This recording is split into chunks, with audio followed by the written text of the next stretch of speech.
Against this, I make an argument that says, you really can't afford to ignore India. Despite all these challenges, if you're a global company, if you're Caterpillar, if you're McDonald's or any of these good companies, you still have to fight it out there for a couple of reasons.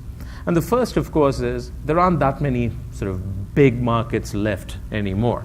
China's taken off already. It's hardly an emerging market. So here's this country of $1.2 billion, getting steadily more affluent. It's a $2 trillion economy. Even if it grows 5% or 6%, that's still a substantial amount of business from the perspective of a firm. So you can't ignore it.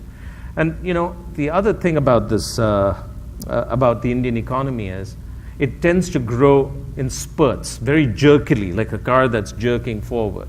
And so if you say, hey, listen, I'll come back when the growth is back, then you tend to get frozen out. And the best example is the car industry. India is now one of the world's largest automotive markets. It's about 3 million cars, still way behind China, which is 22 million, and I hope we never get to 22 million. But, so you have, but 4 companies account for 88% of the car market in India, and that's Suzuki, Hyundai, Mahindra, and Tata. And so you've got the strange phenomenon of Volkswagen and Fiat and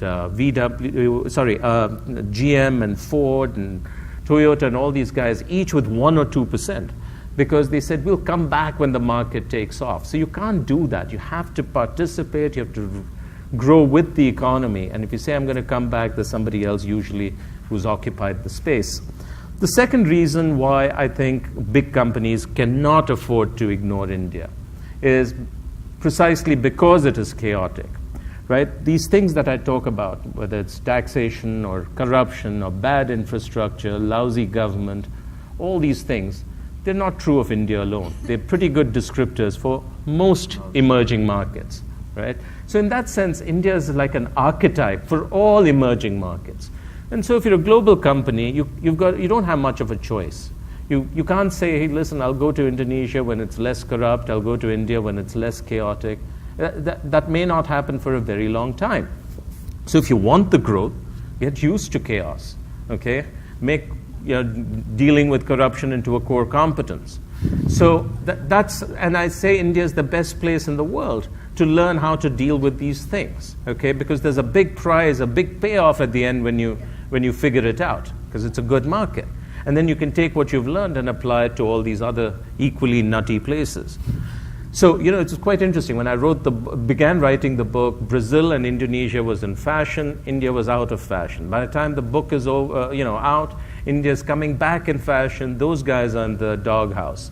So that's the nature of these emerging markets. They're difficult, uneven places. And the final reason is that India is uniquely a fantastic place for a certain kind of innovation, okay? When you talk innovation, you immediately think of Apple and so forth. India is not good at that sort of stuff. It's not good at new-to-the-world kind of innovation, but it's fantastically good at taking things and stripping away everything that is non-essential and making it affordable and accessible to the next few 100 million consumers.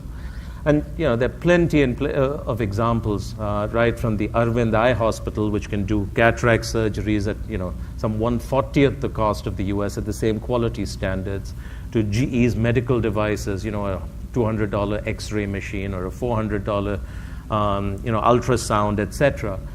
And if that sort of innovation is important to you, you have to be in India and use it as a lab. And so companies that have somehow persevered have developed fantastic innovations which play well around the world. And I like to use Vodafone because it's one of the most harassed global companies in India. They overpaid for the acquisition. They had to take a write-off pretty soon afterwards. They've had this running tax dispute with the government and a $2 billion tax bill hanging over them. It's not been easy. But, they've figured out how to make money at 1 cent a minute, talk time. And they've taken that capability to all the other markets and have done spectacularly well. So in my book, which came out sometime last year, I said, these are reasons why, hey, you better learn how to succeed in markets like India.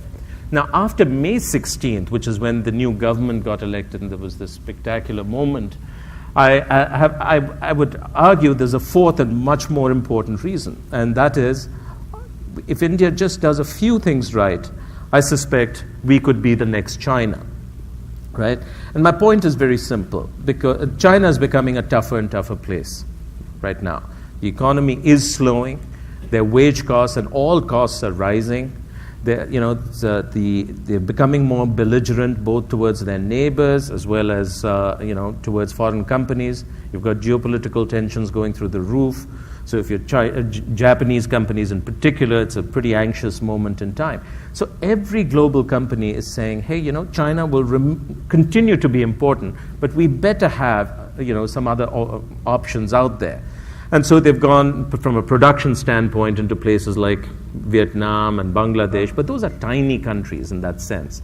The big opportunity, of course, is for India. And so if at this moment when people are looking for an option, we put out a welcome mat, I think the floodgates could open in terms of investment into the country and companies eager to do business. So what do you think, what are the few things do you think India has to do here to roll out the red carpet here?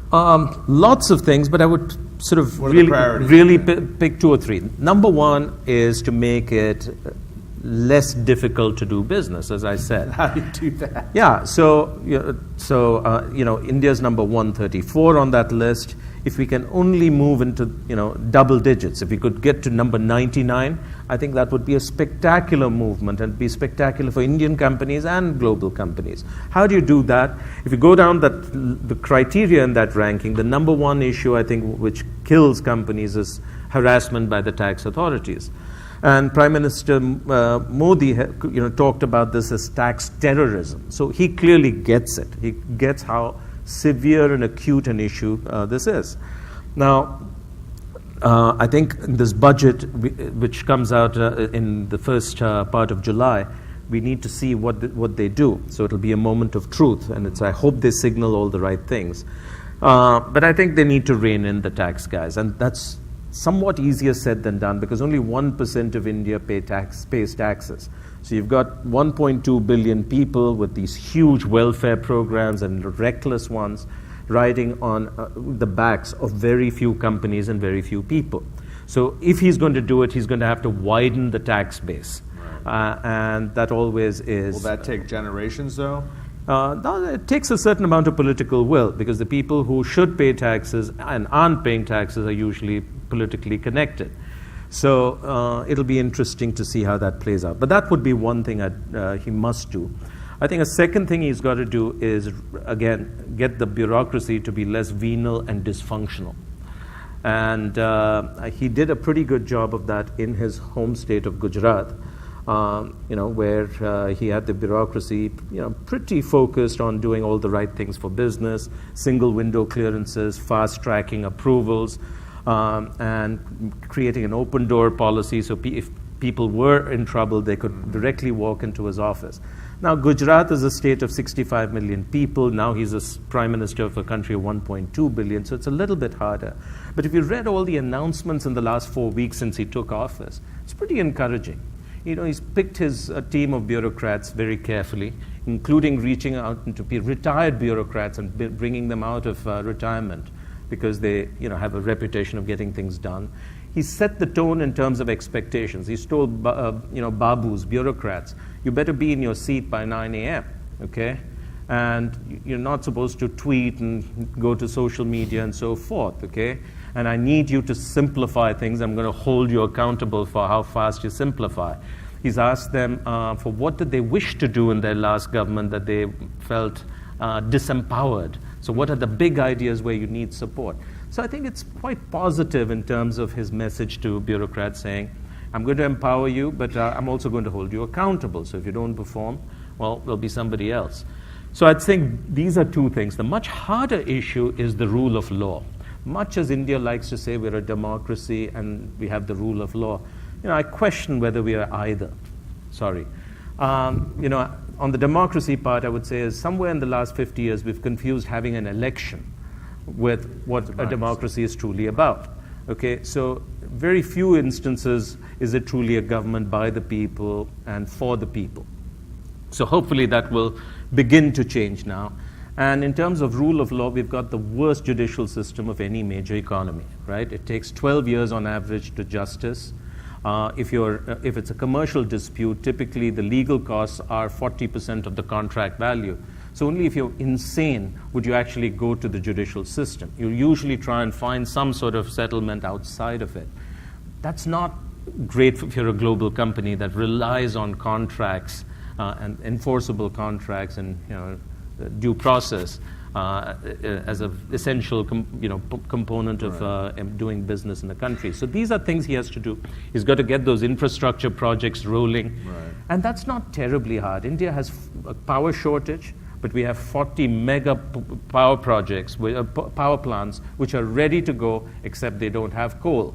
Why don't they have coal? Because the Coal India can't supply them. That's because the environmental clearances are holding them up.